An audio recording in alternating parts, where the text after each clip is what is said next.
It's the Redblock, baby! One of the greatest engines made by Volvo, amazing as a turbo or any applications for any drift, drag or rally racing. With the reliability of an anvil, this bad boy slides into my DMs, making me want to have a Volvo again. This is Marcin and welcome to How to Mod. In the previous video I was talking about B230FK engine for a Nissan Skyline.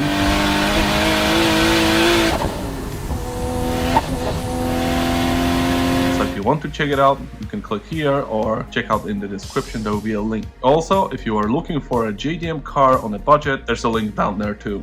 And also, if you like this type of content, please do consider subscribing. It helps me out a lot. Maybe suggest some stuff in the comments. What would you like me to record? Yeah.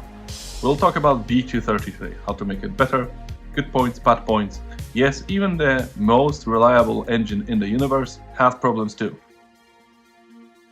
The B230 is a 2.3 liter or 140 cubic inch slanted 8-valve 4-cylinder petrol engine that is a part of the B family from Volvo, produced from 1974 to 1998. It is incredible how long they produced this. It varied in versions. B200 and B230 had respectively 2.0 and 2.3 liter. It came out in many variations, from carburetors through fuel injections to even turbo versions. The new Volvo Turbo, road holding, acceleration, turbo power.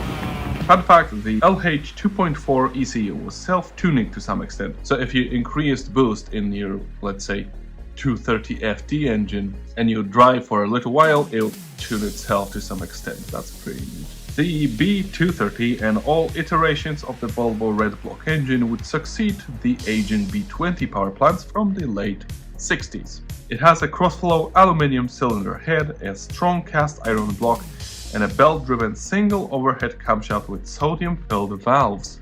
At the same time, Volvo engineers also install longer connecting rods, smaller main bearings and more counterweights on the crankshaft for smoother rotations. However, as any other engine, it will come with some problems, especially because it's quite old. But these problems can be fixed with a little bit of maintenance or just some simple common sense, really. But in case of Redblocks, there aren't any big problems that some other engines face.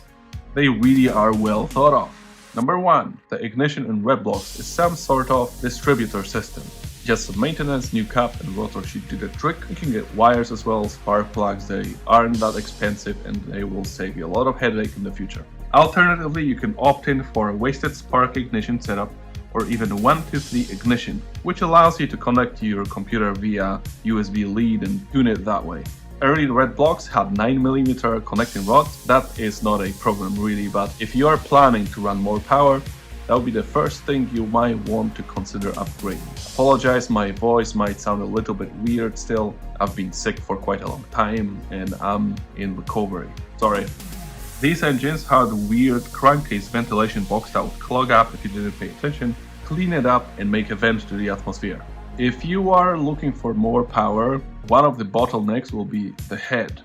Most Redblocks came with 631 and 530 heads, so if you want to make more power, both NA or turbo, get yourself a 531 head, might be lightly ported, but will allow the engine to breathe more freely.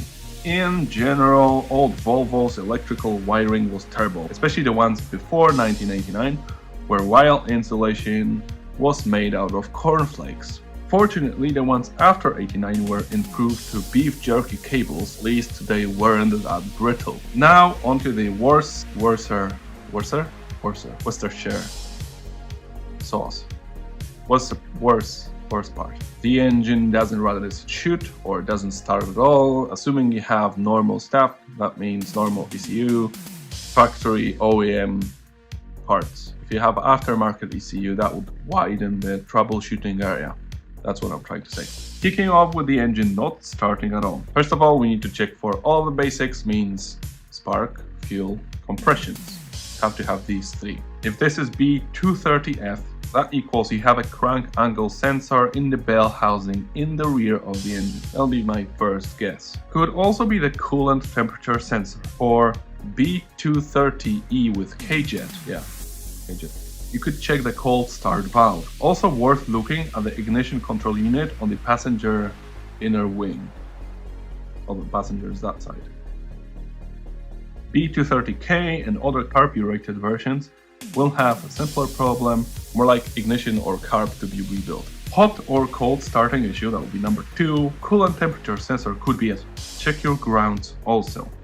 Again, this Volvo situation where electrical sucks, check your grounds. Yeah.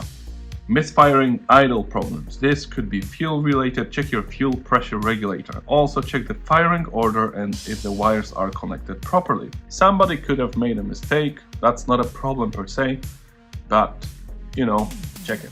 And stuttering under boost for 230FK or 230FT. Check your spark plugs. The new is the gap correct? If gap is too wide on the turbo engine, the boost could cause the spark to be basically blown off like a candle, so check it. And that would be basically all for today. I know red blocks aren't really problematic, but these are some things that you could keep an eye on. And for your enjoyment, there'll be some video clips that I gathered for you to listen to the engine, just in case you are wondering if you should buy one.